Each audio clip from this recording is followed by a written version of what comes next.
Good evening and welcome to our special program that's been continuing now almost non-stop for more than a day with the big news today of the Iranian Supreme Leader Ali Khamenei having been eliminated in the strikes which took place yesterday. Shiv Arur with me. There have been at least 15 to 20 significant news developments throughout the day. I'll come to Shiv in a moment, but we'll start off with some breaking news, with Iran now reportedly targeting the USS Abraham Lincoln. It's a nuclear-powered aircraft carrier of the United States Navy deployed in the Persian Gulf.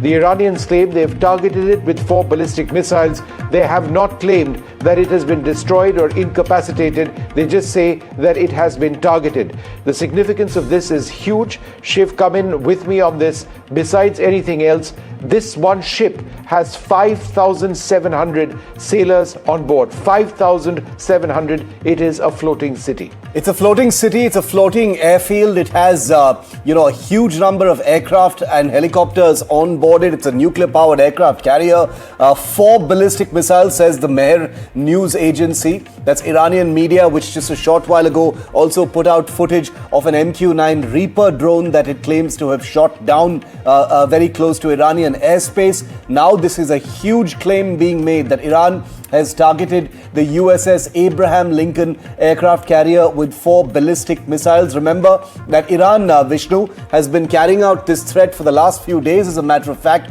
Iranian press services and agencies have been putting out social media posts and statements saying that the biggest symbol of American expeditionary power will be a sitting duck in the face of anti-ship ballistic missiles that Iran has been developing precisely for this purpose. Now, no statement so far from the US Navy or the US Central Command at this time, Vishnu, but we're waiting on something like that right now.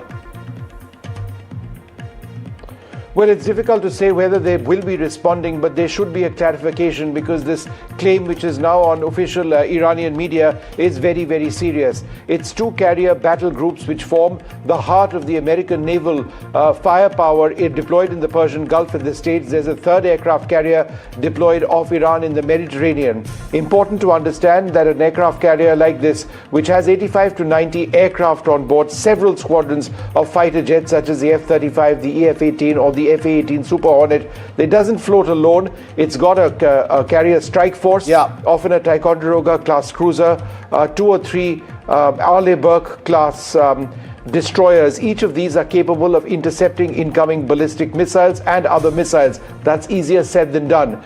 Targeting information is very critical. How has Israel managed to target this moving platform? Is it receiving assistance, for example, from Chinese satellites? These are larger questions that need to be asked. Very, very important questions that need to be asked at this point of time. Yusuf Jalali, who is a journalist live from Tehran in Iran, joins us at this time. Yusuf, it's been an incredible day right now. The Iranian government has put out images of what it says is an MQ-9 Reaper drone of the United States forces that it has shot down. The Mars agency now talking about 4 ballistic missiles launched at the Abraham Lincoln aircraft carrier. Anything more you can tell us? Have they put out any more details than that? Well, of course, this new development flips the script in this ongoing war between Iran and the United States, and of course, between Iran and Israel. We just heard it from the state broadcaster IRIB.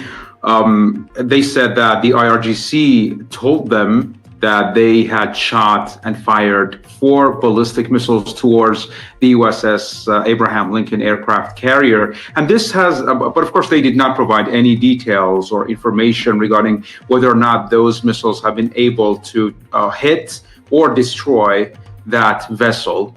And they said that the updates would follow soon. So we have to keep an eye on the updates coming in from the IRGC. But of course, this has been a strategy by the Islamic Revolution Guards Corps before the eruption of the war. They have said on multiple occasions, saying that they would use a tactic called asymmetrical warfare, meaning they saturate the enemy targets with countless missiles and drones, and in this case, submarines and torpedoes at the same time, to try to saturate the defense systems or confuse the defense systems. And this is apparently what is going on right now. Well, I mean, the key point that needs to be mentioned is that you don't need to necessarily sink an aircraft carrier. It is extremely difficult to do, almost theoretical, given the defenses that it has. But incapacitating it or making it ineffective for military operations is something that is easier to do. For example, if the catapult launch system doesn't function, then a large number of jets on board will not work. So that is something that will be a major concern. If indeed it is true, we could as easily have a statement from the Americans denying it altogether. But this comes on a day when we have seen visual evidence of strikes taking place in Israel. We've seen strikes taking place in Dubai and in other areas. But at the same time, hundreds of interceptions of incoming Iranian drones and ballistic missiles. This battle of attrition is continuing. Today on day 2, there is absolutely no let-up at all in this situation. Also, we can tell you that there has been a tragic loss of life in Israel. Israel says that Iran directly fired missiles towards the civilian neighborhood of Beit Shemesh, killing civilians. Reports suggest at least 9 people have been killed in that attack. Let's have those videos up of Beit Shemesh, please. That's the area which has been struck. The Iranian ballistic missile impact in Beit Shemesh directly struck a bomb shelter in the region. Let's please bring up that footage. We've got those pictures on air. It's absolutely critical.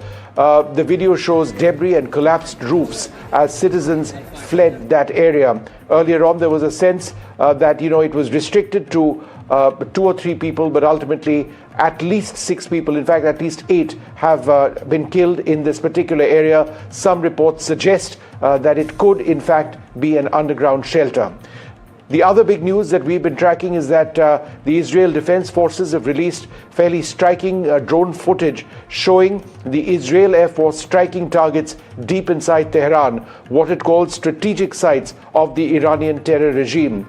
Over the past day, the military says its jets have conducted large-scale strikes aimed at establishing aerial superiority and paving the way towards the Iranian capital, with explosions seen across central Tehran in the video. If we can have that video up of those strikes which have taken place in Tehran, that will give our viewers an idea of what exactly it is that we are talking about. Okay, we'll take the Beit Shemesh on your screen right now. We'll have the videos of the Israeli strikes. Vishnu, I just want to share I want to jump in for a second to tell our viewers that while we are reporting that the Iran government has put out information through its agency that they've launched 4 ballistic missiles at the USS Abraham Lincoln, the US Central Command has just put out information to say that an Iranian Jamaran-class corvette was struck by US forces during the early hours of Operation Epic Fury, which means Saturday morning. The ship is currently sinking to the bottom of the Gulf of Oman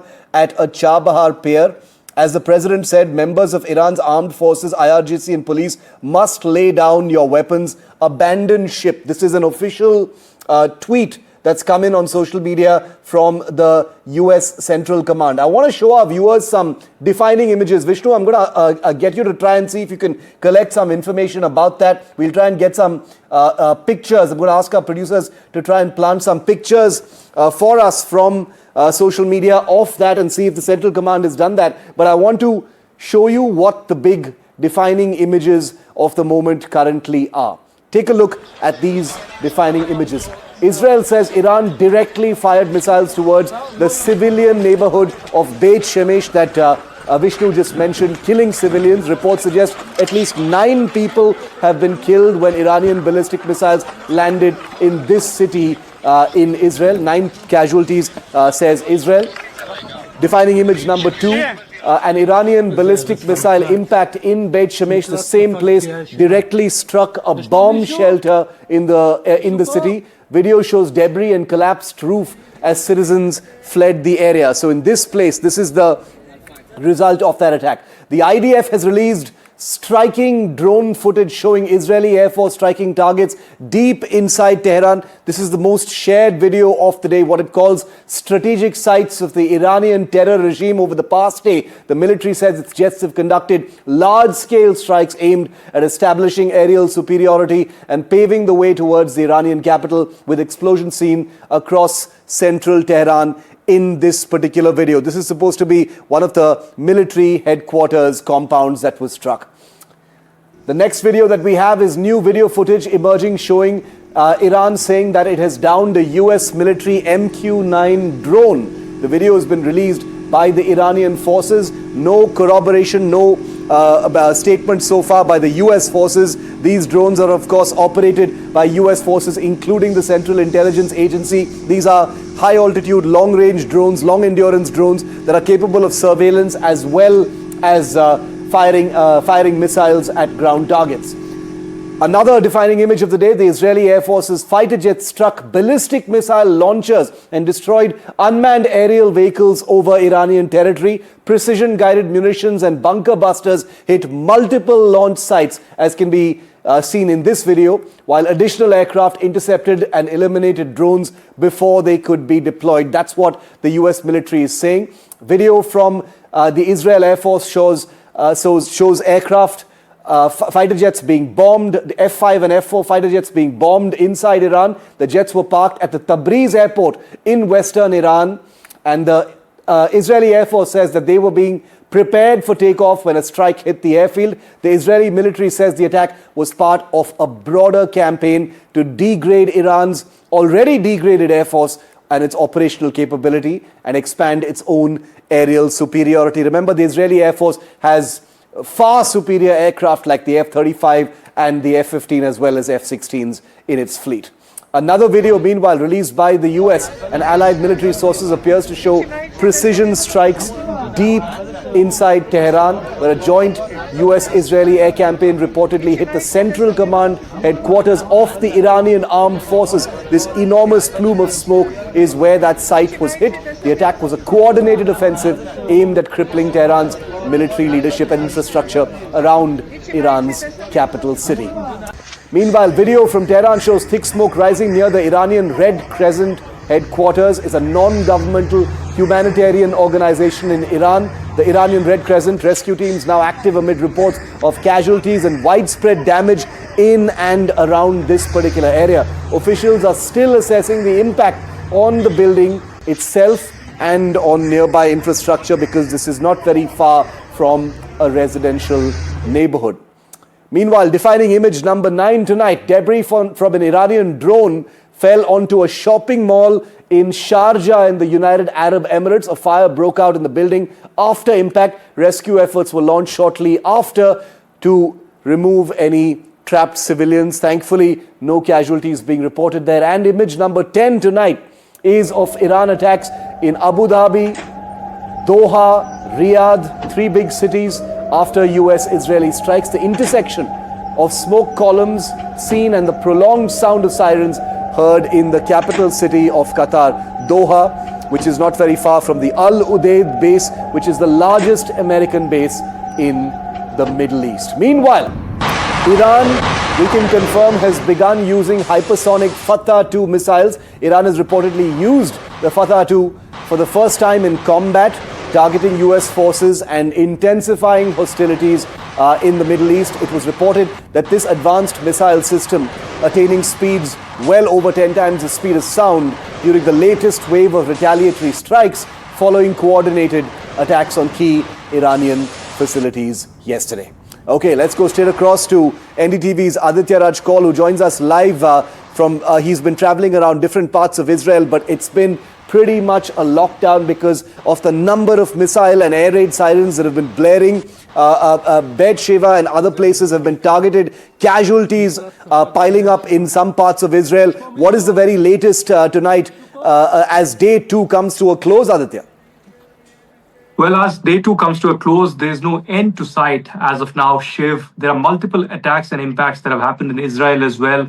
Yesterday, last night, we had an impact in Tel Aviv, where one woman was killed. There were 25 others injured. Today, in Bet Shem, we had another attack in which 9 people have been killed. There are many others who are unaccounted for. Earlier reports had suggested that 20 people were injured there, but now the death toll has mounted to 9, and there are many others who are still missing. There's rescue work that is underway. This is in Jerusalem that the impact has been there. Apart from this, the Israeli Prime Minister came out today with a fresh threat against Iran, saying that if Iran continues this kind of a missile attack against US and Israeli interests in the Middle East, then there will be a devastating blow. And he also made a call to the Iranian people to rise up and take control of the power from the Iranian regime. I spoke earlier today also to the spokesperson of the Ministry of Foreign Affairs here in Israel, who maintain that Israeli attacks in Iran will continue until and unless the Iranian regime is completely wiped out. That means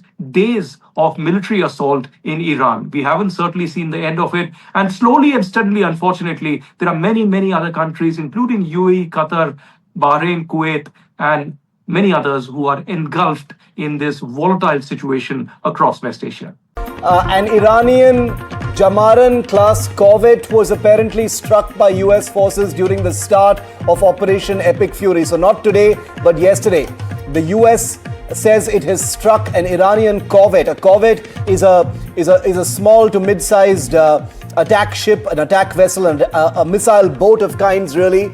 And the US claims that it sank this ship in the Chabahar port, and it has sunk to the bottom of the Gulf of Oman. And the CENTCOM has also taken a dig at Iran, saying that lay down your weapons or face perdition. Abandoned ship is the word used, are the words used by the Central Command in that social media post at this point of time. The US says it has struck this corvette after Iran. Interestingly, Vishnu, the US revealing that it has sunk an Iranian corvette after Iran said it has launched these ballistic missiles towards the USS Abraham Lincoln. Now, no word yet about the Abraham Lincoln, about whether these missiles are real, whether anything has been hit, whether any damage has been inflicted or sustained. We don't know that just yet. But clearly, missiles flying over the water right now at each other's ships. Yeah, so I'm a bit confused, Shiv, about what came first. The attack on this particular ship, the Jamaran, this is a Vanter image, which was apparently released earlier on. So I'm unclear whether they attacked this ship first or whether the Iranians attacked the Lincoln first and it was a tit-for-tat retaliation. Just one quick point about the Iranian Navy. It is not much of a navy. These are not state-of-the-art ships. This is not where Iran would at all be able to fight. Let's go quickly across to Aditya Raj Kaul, who's also with us at this stage. Aditya, Beit Shemet has been in the news in the Jerusalem area. At least 8 people losing their lives, with one successful missile strike by the Iranians. It is very, very tragic what has taken place. Well, absolutely. Even as we speak about the attack and counterattacks, retaliation that is taking shape right now from the Iranian side, there are 2 major attacks that have happened in the last 24 hours, as you rightly pointed out, in Beit Shemshesh, where at least 9 people have been killed, including children, I'm being told, and there are many others who are injured. There are some unaccounted for, so it's likely that the death toll could mount higher. This is in Jerusalem that we are talking about today. Yesterday, it was in Tel Aviv, where I reported from earlier in the day. At least one woman from Philippines who was a caregiver lost her life.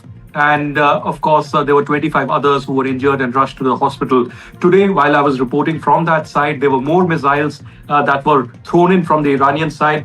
And of course, it was right, on my, on me that I could explore and see continuous missile attack and of course, neutralization take place above me. So as of now, there hasn't been an alarm or some kind of a siren in the last 2 to 3 hours, fingers crossed. But clearly, across Tel Aviv, across Israel right now, people are very much, on tenterhooks, waiting for what will happen next. As of now, it does seem like the Iranian missiles could be again heading this way, perhaps later tonight or tomorrow morning, because we haven't seen the end of it all. No, in fact, but Aditya, there's some breaking news coming in.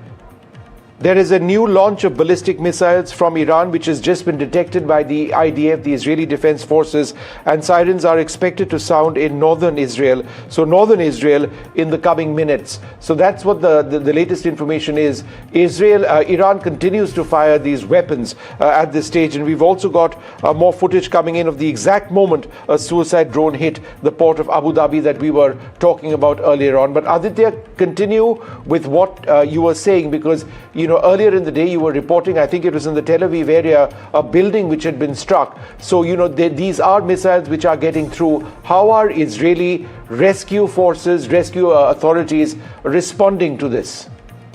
Well, in a massive way. I could see hundreds of rescue workers, emergency workers, police and paramilitary, and the municipality workers clearing the debris out there in Tel Aviv. The entire building that was about 5 floors long was completely devastated. So they had to bring in, heavy equipment to completely raise the building. The operation that is still underway in Tel Aviv. But you rightly pointed out there are now reports coming in that a French naval base has been, stuck in UAE. There is no confirmation from the French side or from the UAE. Of course, UAE government has now sent in a statement saying that they will bear the cost of those people who have been stranded out there in, Abu Dhabi and in Dubai. So there is some kind of an empathy and some kind of a statement that is coming from the Crown Prince and the government out there in UAE. Yes. Stay with me, Aditya. I wanna once again, just for a moment, because this is a breaking story right now. The images on our screen. Can we go full frame with them?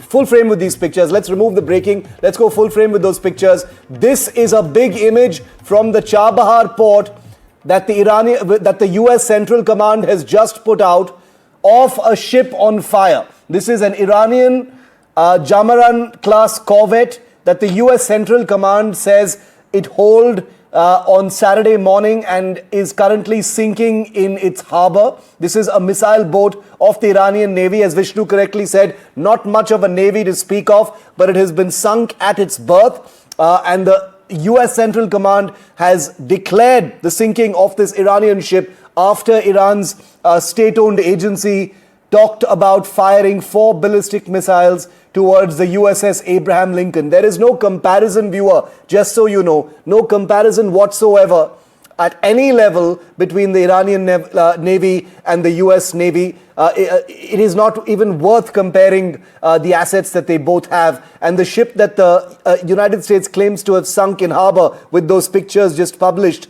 obviously a drone photograph that's been taken, is a tiny missile boat that's been sunk. Iran claims it has launched ballistic missiles at one of the largest ships in existence right now, the USS Abraham Lincoln aircraft carrier. Now remember this huge escalation, Vishnu, and I'm going to come to you in a moment about this. This entire escalation that has taken place today and what Iran is doing today is because of the confirmation that the Khamenei was killed on Saturday morning in those surgical strikes. But how did that plot actually take place? There's very little known about it because obviously it was an intelligence-based operation. But through media reports in the United States, as well as what experts are telling us, I've been able to piece together at least some broad details of the sequence that captures the sequence that killed the Khamenei finally. It started with the CIA. Obviously, it's the Central Intelligence Agency because they conduct all the monitoring on the ground. They had been tracking the Khamenei for many months together using human intelligence, basically spies on the ground in Iran, as well as technical intelligence using all manner of sensors in the sky, on the ground, etc. The CIA passed on this intelligence to Israel. Israel, remember, has its own very, very strong ground intelligence, including the Mossad. But the CIA is believed to have been the agency that found the actionable intelligence that led to the final mission. The CIA told Israel that Ali Khamenei would attend a huddle on the 28th of February early in the morning. Originally, the mission, Roaring Lion, was supposed to take place on the night of February the 28th. But after the CIA passed on this information, Israel verified that the leadership gathering was taking place in the compound where the coordinates that the CIA had shared, whether it completely aligned. The US and Israel then moved up the planned strike, like I said, to seize the moment. Not in the night, but on Saturday morning. The CIA zeroed in on the location of Khamenei in that compound, which was finally struck. The US and Israel changed the timing of their attack. Zeroed it down to a very, very specific time where it was clear that the target was inside. Israel then carried out the strike with tactical surprise.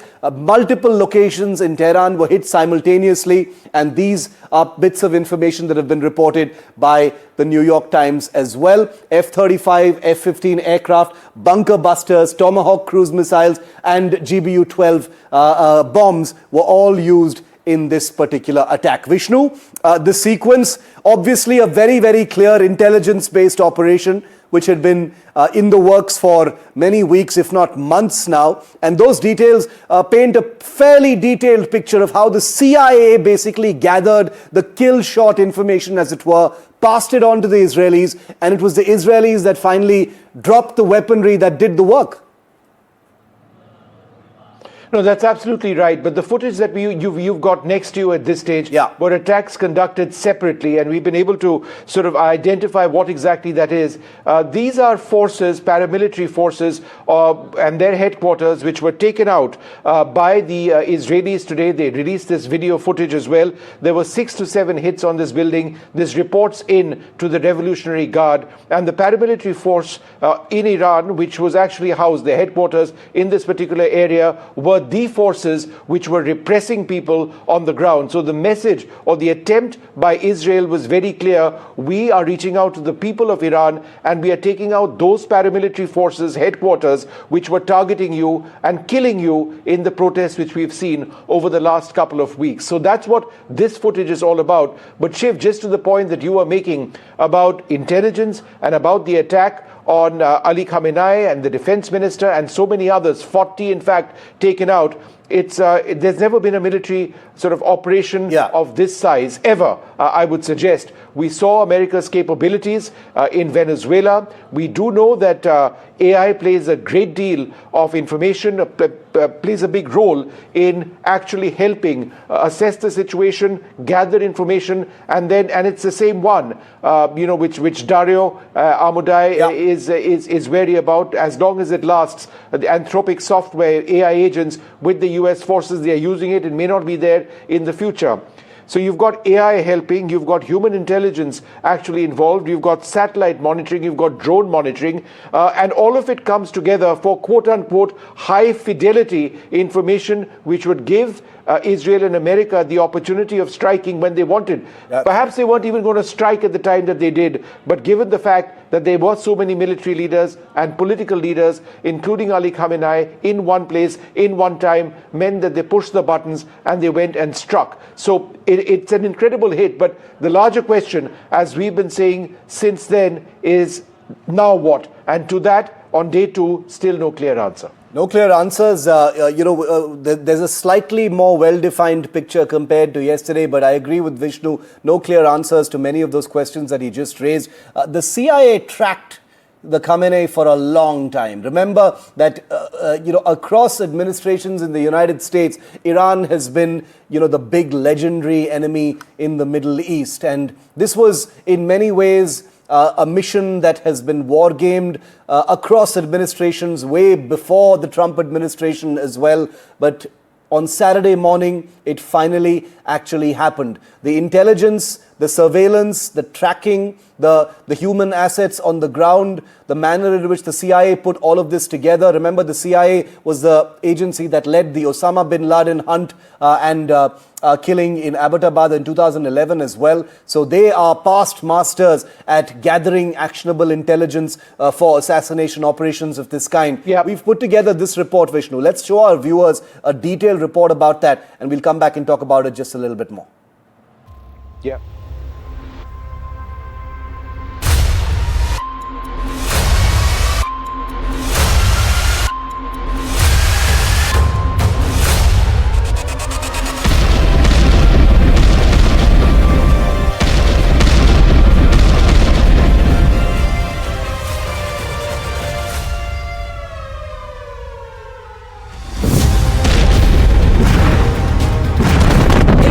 Supreme Leader Ali Khamenei killed in a coordinated US-Israeli military strike in Tehran.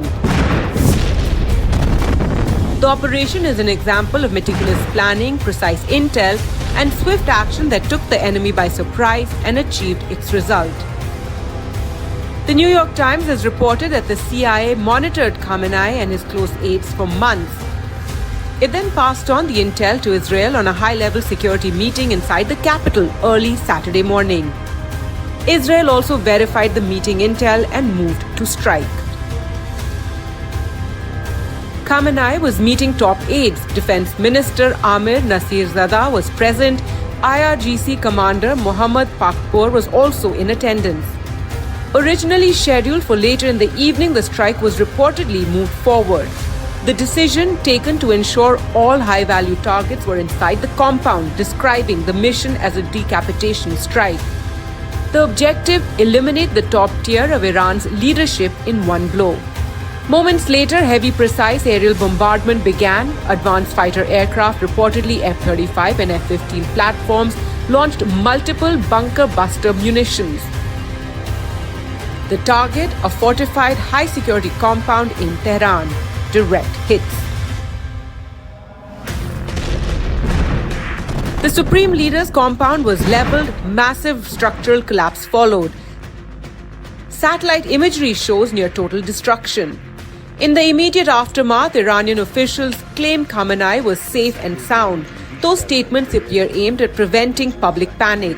Conflicting signals emerged from Tehran by late Saturday night. But by Sunday, confirmation followed. Israeli officials claimed body imagery had been reviewed. Iranian state media confirmed the killing. Khamenei is eliminated. It's also by those who have newly joined the resistance. Bureau Report, NDTV.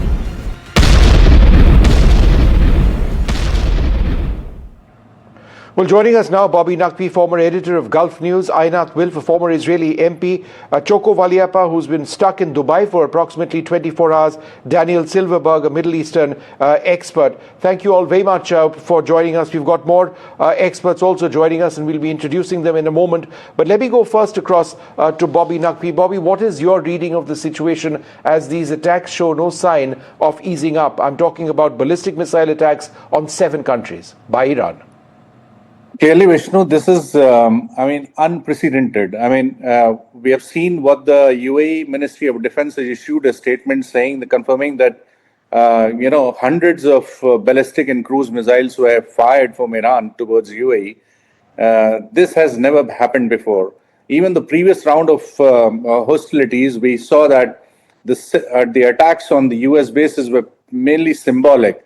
But here, this time, the attacks are on civilian infrastructure, including airports and hotels and ports, etc. So this is something totally new for the GCC region. This has never happened before. The relationship between GCC countries and in Iran were never so good. But this kind of hostility we are witnessing for the first time. And I think that is why the GCC countries, I think, are apparently going to meet very soon this evening or later tonight, and then decide the next course of action. We have heard some kind of statements from Saudi Arabia, which has said that we are going to respond if Iran continues to attack Saudi territory.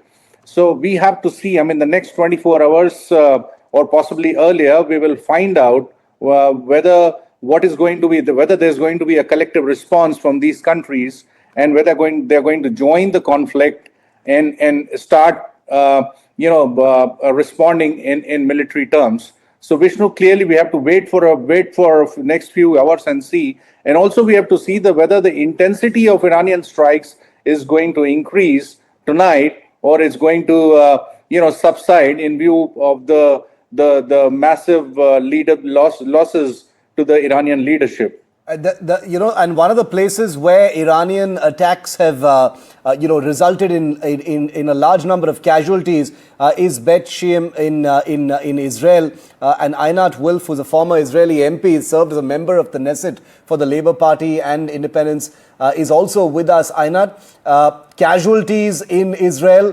missile and air raid sirens right through the day. Tell us about how the country has coped over the last couple of days since these strikes that eliminated the Khamenei, and what do you think lies ahead? Because Iran at this point of time is targeting cities in Israel. They're also hitting bases in different parts of the Middle East. Certainly. One of your previous commentators said that Iran is going for broke, and I think that is an accurate description. Some people are still trying to talk about a negotiation, but the Ayatollah regime knows that this is a situation where they're fighting for their lives. Personally, I think they don't stand a chance, but they are certainly trying to lash out. You know, it used to be said that the Ayatollahs are masterful chess players, but right now they're behaving like someone who just overthrows the entire board. And you see it in the attacks on the Gulf states. You see it on the attacks on the American Navy, and you see it on attacks on civilian targets in Israel. Israelis, by and large, I mean, we're constantly going to the safe rooms, to the shelters. It is difficult, but Israelis generally, especially, they have a very strong sense that the people of Iran, both in the diaspora and within Iran, have stood with Israel, not just 2,500 years ago, but 2.5 years ago, all the way since the invasion and massacre of October 7th. They stood by Israel, and Israelis, even though it's tough, Israelis have a strong sense of solidarity with the people of Iran. And if this finally brings them freedom from a terrible and oppressive regime that has ruled over them for 47 years in the name of Islam, but I think had nothing to do with it. This is something for which Israelis are willing to do what it takes. Sure. Daniel Silverberg, I suppose the larger issue then is that if there is no immediate regime change, because the Iranians are going about it, because they evidently have a plan, then we might be looking at, a situation which remains fluid, because there are no mass protests, wanting a new government in Iran, at least none today. So therefore, in as much as the fighting has taken place, Ali Khamenei has been removed, there hasn't been any mass sort of uprising, as it were, on the roads or streets of Tehran or elsewhere. Well, first, my heart goes out to Israeli and Gulf civilians, including that of my former Harvard classmate, Einat, and her family, on the attacks on civilians from Iran that have now been wrought throughout the region. And I'm also thinking about the American soldiers that are now in harm's way. Look, we don't know how this is going to unfold over the next few days. My fear is that at some point there's going to be a divergence between the Israeli objective of entirely dismantling Iran's military and civilian leadership structure and President Trump, who prefers usually more of a quick strike, more of a discrete and targeted action, and then sit back and see what happens. And you're seeing right now significant political volatility in the U.S. You're seeing a number of members of Congress, particularly on the Democratic side, expressing that they don't think President Trump made the case to Congress or to the American people of why Iran was an imminent threat. And so I think there's an onus right now on President Trump to speak even more forcefully and publicly, not just about how Iran has been a long-standing threat to the U.S. and our allies, but why this moment was the right time to strike and accomplish something that has not been done in 47 years of this terrorist regime. There's a degree of suspense. Ben Dorey, how would you look at... Go for it, Vishnu. Ben Dori, how would you look at the situation on the ground in Iran at the moment? It is a given that Israel and America will be able to militarily overwhelm Iran. It's just a matter of time. Attrition battle or no attrition battle when it comes to missiles on both sides. But the issue of what next, how would you look at that? Well, of course, people on the ground in Iran are concerned, but there have been reports as well of celebrations, citizens very bravely expressing celebration in public that the regime which has been oppressing them for so many years is being confronted. What the world needs to do, including the Indian government and all powers, is to show them that they have the support of the major nations, that they can now do an uprising and have success in changing their regime so that they can be safe in the long run, and that the oppression that they faced will go away. So that's the thing on the ground that we really need to keep an eye on and see whether it's happening, is taking advantage of the weakness of the current regime to actually lead to some sort of long-term regime change.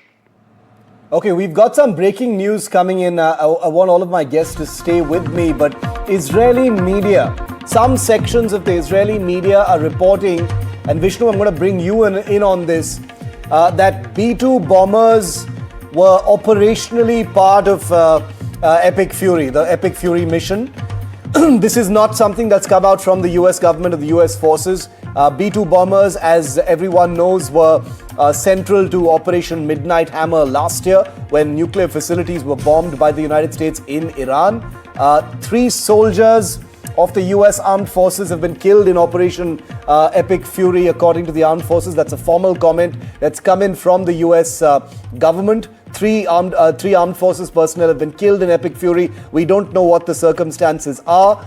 And Israeli media reporting that B-2 bombers were part of the operation. Now, we don't know, in what way they were used. Vishnu, anything you're picking up on this? I'm guessing B-2 bombers would have been around the area. There have been some deployments that have been reported, but what could this be about? Well, firstly, Israeli forces are already operating with impunity over the skies of Iran. Iran doesn't have an air force to speak about. All their surface-to-air missile units, which are primarily Chinese, similar to what the Pakistanis have used in the recent Op Sindoor, those would be taken out quite easily and probably already have. What Israel and America are trying to do with the B-2 and other aircraft are actually to target surface-to-air missile units, whatever is there, and most significantly, those facilities which they believe are being used by Iran to manufacture, to build, more ballistic missiles, because frankly, ballistic missiles and drones are the only defenses which Iran presently has. But as we discussed this, there's another piece of breaking news, Shiv, that we need to get into as well. There is a clarification which has now come from the US Central Command saying that the aircraft carrier USS Lincoln was not hit. The missiles launched didn't even come close. They are confirming that there was a missile launch. The Lincoln continues to launch aircraft in support of CENTCOM's relentless campaign to defend the American people by eliminating threats from the Iranian regime. Interesting, there was an attempt by the Iranians to sink an aircraft carrier, a 100,000-ton ship using ballistic missiles. They are really going all out to try and target American forces anywhere in that region. Hugely important. Iran comes out and says that they've launched 4 ballistic missiles at the USS Abraham Lincoln aircraft carrier. The Central Command, as Vishnu says, has published pictures which they suggest show routine operations taking place on the ship to prove that the missiles didn't come close, but very, very important confirmation that missiles in fact were launched, because the CENTCOM says those missiles didn't come anywhere close to the ship and the ship is not damaged and is sailing as usual. So this is important, and information and images and narrative play a very big role, Vishnu, as we know at such times when claims and counterclaims can take a hold of the conversation. But the CENTCOM putting out that information clearly. They've published some pictures as well of F-18 Super Hornets launching off the deck of this aircraft carrier that's in the Persian Gulf at this point of time. At the same time, they have also confirmed that 3 US service members have been killed in action. and 5 are seriously wounded, minor shrapnel injuries. So deaths probably in the Iranian attacks in some of those bases, Vishnu. It doesn't say what the location is, but I'm guessing it could be one of those. No, absolutely. It does appear that, I mean, it's quite obvious since America doesn't have boots on the ground in Iran. These are casualties that they have sustained as a result of ballistic missile attacks or drone attacks done by the Iranians on one of the many facilities that they have in the Middle East, in the Gulf region. And the US says, and I quote, "The situation is fluid, so out of respect for the families, we'll withhold additional information, including the identities of our fallen soldiers, our fallen warriors, until 24 hours after the next of kin have been notified." So they are confirming deaths. There have been deaths which have taken place in Israel, perhaps at least 8. There have been further 3 people, I believe, in the United Arab Emirates who have lost their lives. So there are fatalities which have unfortunately taken place. We don't have an idea today of how many may have lost their lives in Iran. Yesterday, of course, in that tragic incident, possibly up to 100 kids lost their lives when that school, when a missile struck a school. You know, before I go across to our panelists once again, there is some very interesting detail and analysis of the Iranian ballistic missiles, which is now coming in. And that seems to suggest that they are making late-stage maneuvers to avert or to avoid Patriot and other, interceptor missiles. There's some analysis coming in of this indicating a level of sophistication which we had not seen. Maneuvering a ballistic missile in its terminal phase requires extremely advanced technologies, reprogramming, which would involve reprogramming for the interceptors, but also perhaps reprogramming for the ballistic missiles themselves. But let me bring in Haleh Blake, the British-Iranian activist. Haleh, thank you very much for joining us. You've spoken about the horrific nature, in many ways, of the Khamenei regime. The Khamenei is no longer here. His closest leaders are no longer here. What happens next, in your opinion, in Iran? Is there, or is the situation entirely fluid, where it's unclear?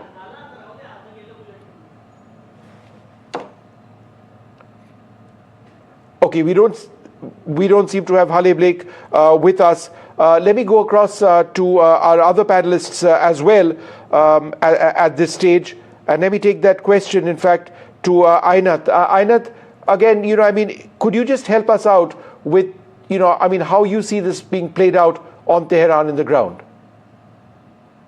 Certainly. It's very clear that the Iranians understand that this is the battle for the very survival of the regime. The attacks on the Gulf states are attacks designed to show, these are deliberate attacks, not unlike 9/11, on the greatest symbols of prosperity, modernity. The Iranian regime is basically demonstrating what are the things that it wishes to destroy. And I think the choice of accommodating that regime that the Gulf states had in the past is no longer the case. So they are clearly going for broke. They understand that there is no returning to negotiations from this. And I think we actually might see that they miscalculated by attacking the Gulf states and getting them to be less neutral and to encourage the United States to hit the Iranians even harder. Yep. Oh, Mr. Valiappa, you wanted to make a point. You've been stuck in Dubai for the past 24 hours, I'm told. How bad has it been for you? Have you seen a lot of the drone and missile attacks which have been reported? Yeah, Vishnu. So it's been quite traumatic to keep hearing the noises and shudders around. And then last night at 12:30, we had all our mobile phones went up with an alarm saying that expect a missile attack. So we actually went down to the basement. And I've been staying in Dubai, actually in and out of Dubai for the last 2 years. And my house actually, it just overlooks the Burj Khalifa. And I knew that was a target. So actually, I'm staying holed up in a friend's house. But I have a view that, like, why Iran is doing this and attacking states like Dubai, the UAE, and the other regions is that I think it's not that it's strong, it's weak, and it's showing that, like, it's asking these other countries to actually put pressure on America to ask for a ceasefire. Last time, a year ago, in October, when the war happened, the 12-day war happened, they were able to strike the cities. This time, I think Israel and the US and the region as such is well prepared for the missiles. Because last time the missiles didn't go through, this time the missiles are stopping. Last time they went through, this time they stopped. So they're trying to, in panic, they're actually trying to attack these places so that more pressure is put on the US. So it's been quite traumatic sitting across, not knowing what's going to happen and when the flights are going to go. And there are 9 million Indians here, so in this region. So I think all of us are on the same boat. So. All right. Let me go back to Bobby Naqvi at this stage.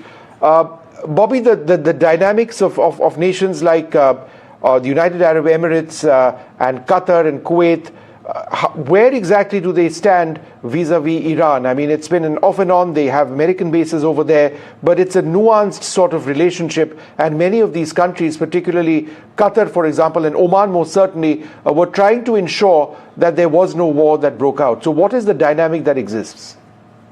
Vishnu, among all the GCC countries, I would like to particularly talk about the UAE. And within UAE, Dubai has a sizable community of Iranians.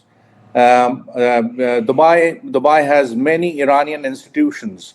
For example, the largest social club among all foreign communities, the Iranians have the biggest piece of land in Oud Mehta Road. Similarly, they have the Iranian hospital. They have other institutions. So, and there's a huge trade between Dubai and Iran. So clearly, this intensity of strike. I mean, the only thing I can make out from the strike is that Iran is trying to do one thing: inflict massive economic costs on the GCC countries to force them to somehow influence US and Israel. I mean, that's the only reason. I don't know. All right, Bobby, just hold that thought for half a second. We're going to continue this conversation. I need to cut you off simply because I'm out of time at this stage. We need to take a short commercial break, come back at 9 p.m. with the very latest news. But do stay tuned. Dramatic developments, lots of news updates coming in on a day in which Ali Khamenei, the supreme leader of Iran, has been eliminated, along with several others, possibly up to 40 individuals in American and Israeli strikes. Stay tuned.